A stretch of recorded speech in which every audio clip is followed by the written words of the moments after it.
Hello, welcome back. I'm Andy, philosophy lecturer, and here we talk about early modern philosophy. Today I want to very briefly talk to you about how to learn philosophy or how not to learn philosophy. In this series of lectures that I'm recording about early modern philosophy, you can find them all here on YouTube, I've often mentioned that things are connected throughout the history of philosophy, that we begin with the ancients, with Plato and Aristotle, and then we come to the modern times, and then up to the present. But I think that many students of philosophy don't realize how important it is to see philosophy in this way as a connected tradition of thought, rather than seeing it as individual bits and pieces that you memorize separately. So the point is that the history of philosophy is really one big discussion, and people are discussing with each other all the time. And this starts especially in Western philosophy, and I guess it would be the same for Chinese or for Indian philosophy, but because previously there was less contact between the cultures, they did not talk to each other, so the discussion of Western philosophy stays within this realm of the Western philosophy.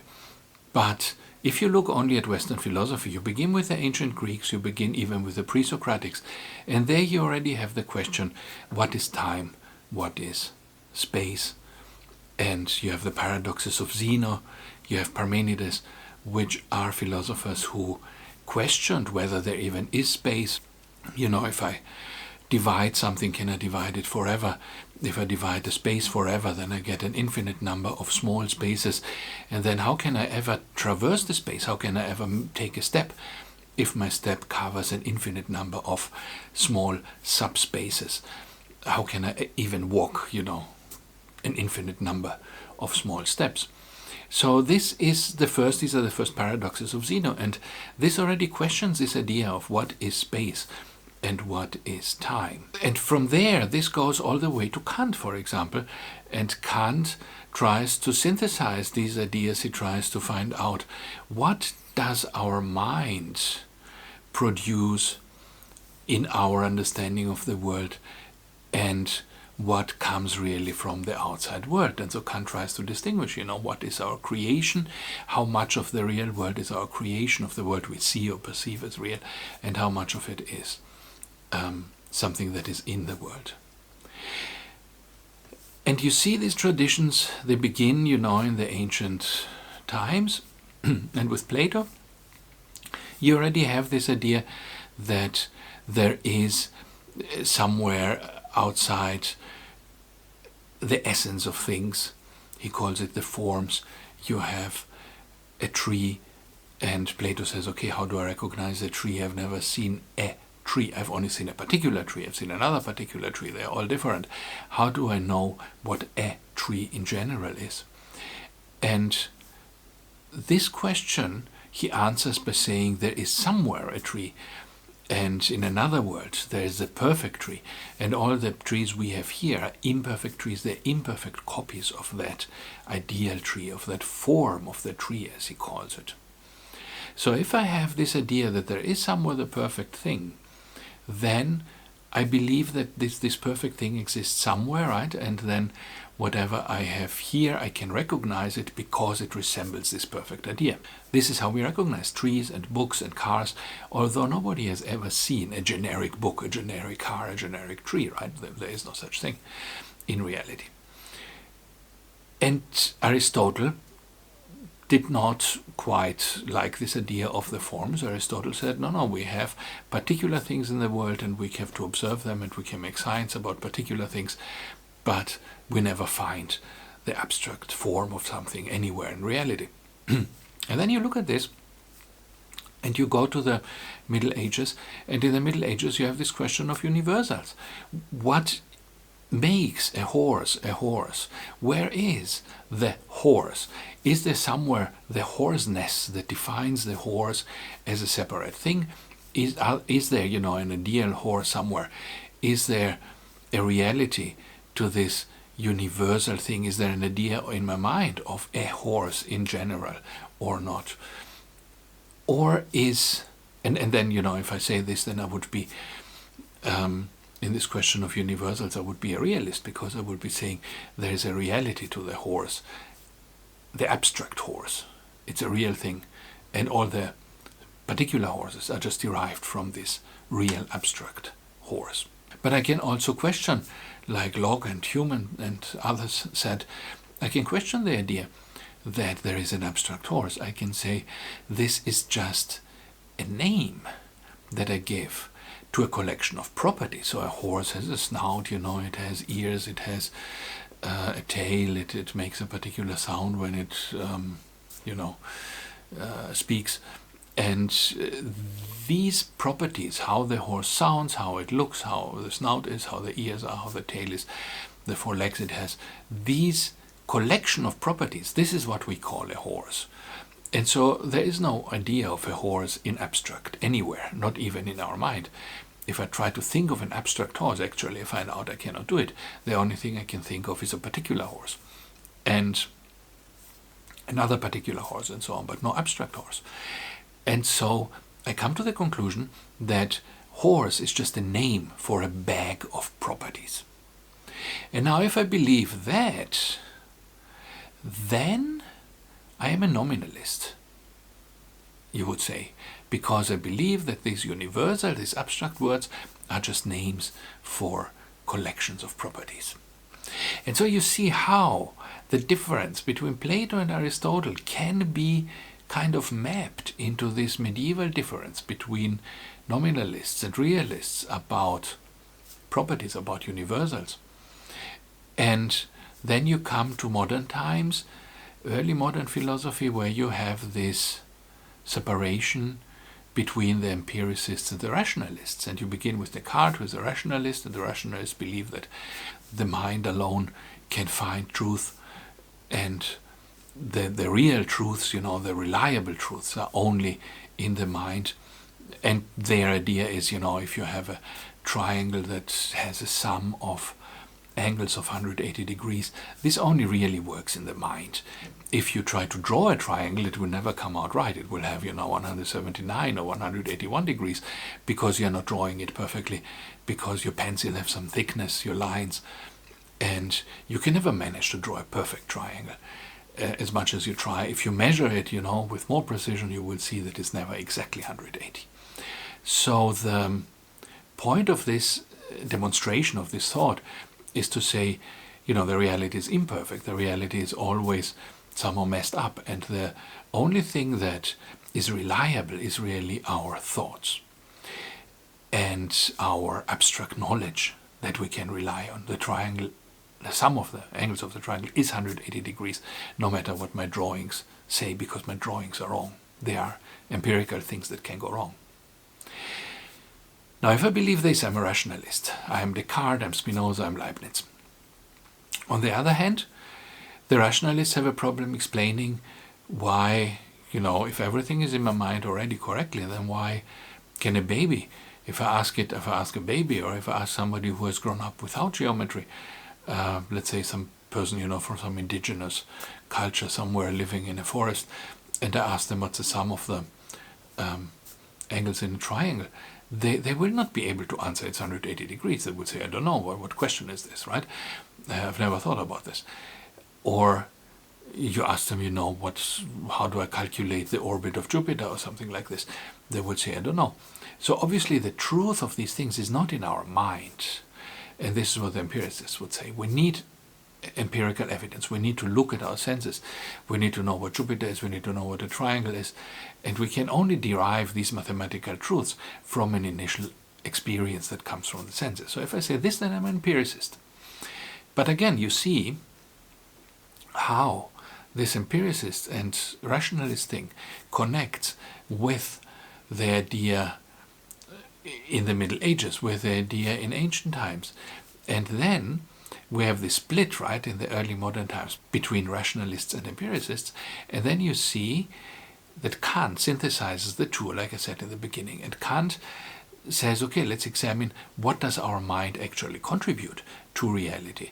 our reality is different depending on who we are, on what our mind makes of it. And you can more easily see this, also with your common sense. It's difficult to understand it the way Kant explains it, but you can see an example if you think of your dog, right? Your dog has a totally different reality from you. Your dog can smell your clothes and know what you ate last week.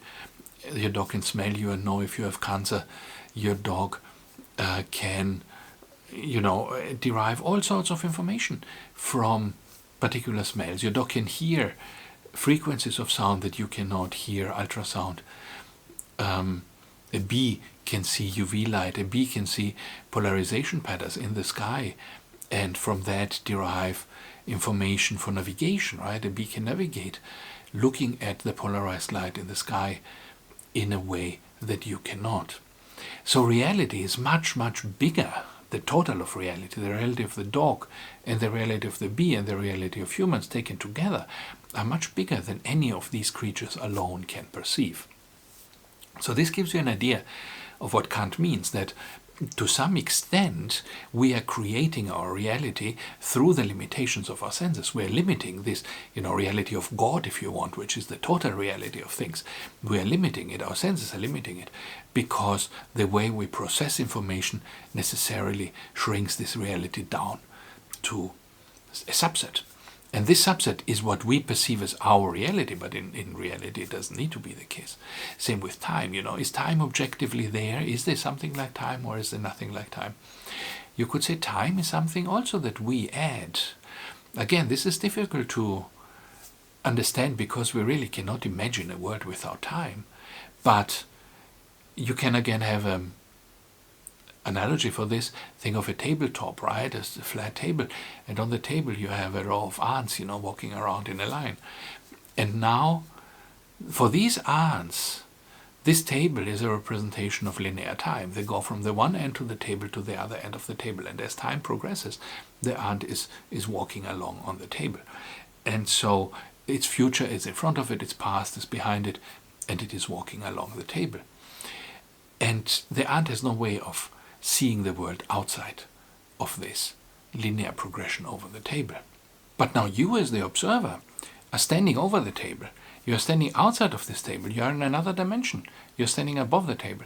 You are looking down at these ants, and you see that although for the ant the whole world is a linear progression from left to right, in reality there's not only a second dimension, right and left, which none of the ants actually uses because they all go in a row. There's also a totally different dimension which the ant cannot even perceive as a possibility, which is the vertical, right? You are standing above them, but the ants cannot fly. They cannot have any concept of the above. So the ants are glued to this two-dimensional progression. So for them, time is progression from left to right on the table, but for you, all these points on the table are present at the same time. You can reach right, you can reach left, and you can see the ant traversing this distance, and you can see all the points of the table at the same time. So this is kind of a view from outside time, if you think of the perspective of the ant. Now you're outside time, you're looking down at time, and you can imagine this is a metaphor for how perhaps God would look down at our time. Being outside of time, for him, our linear progression of time would be an eternal present. Everything is present at every time.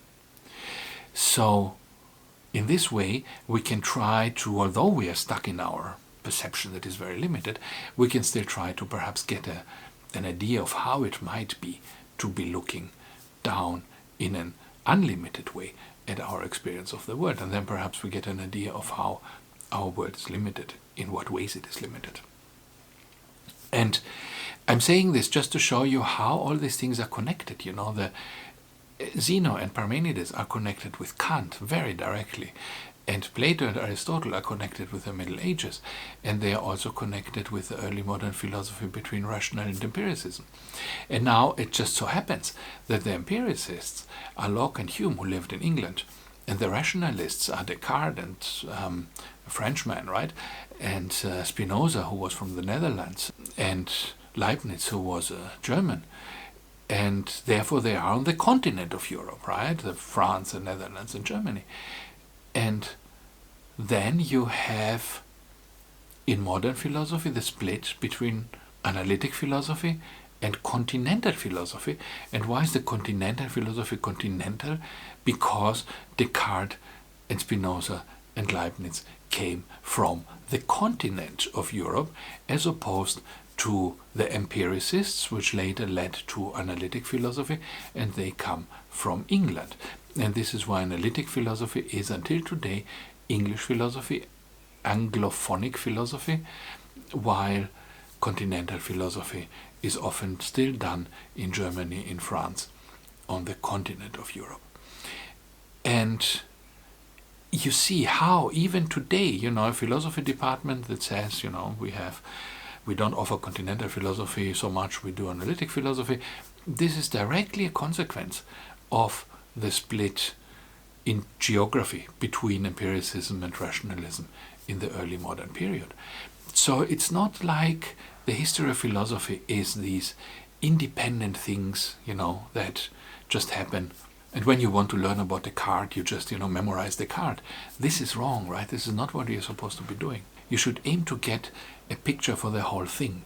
And I know it's difficult in the beginning because you don't know all these individuals, but this should be the aim. So as soon as you learn something about these individuals, you should try to put it into the service of seeing this whole sequence, rather than memorizing things in isolation. And I think this is the biggest problem that students of philosophy have, because it's such a long tradition, there are so many names, and you normally cannot see these connections. And this is why you should not read, I've said this many times already, right? You should not read individual philosophers. You should not read a book by Spinoza, which is very hard to read, or something by Leibniz, or something by Plato, because you won't get this overview. You should read a good history of philosophy, and a very superficial history first, one that does not go into any detail, one that just gives you these rough outlines. And then from there you should refine it by going more into the depth of particular points in this timeline. And then you refine it more, and then finally you end up reading a philosopher in the original text. But when you do this, you will already have all the context. You know whom you are talking about, you know how this person connects to all the rest of the history of philosophy. So this is immensely important, I think, to be aware of all this context, and to try to understand, to try to have this in your mind, to understand where things belong, rather than memorizing individual people, because otherwise you will never really get an overview. It will, all these individual trees, will totally prevent you from seeing the forest as a whole. Thank you, and see you next time.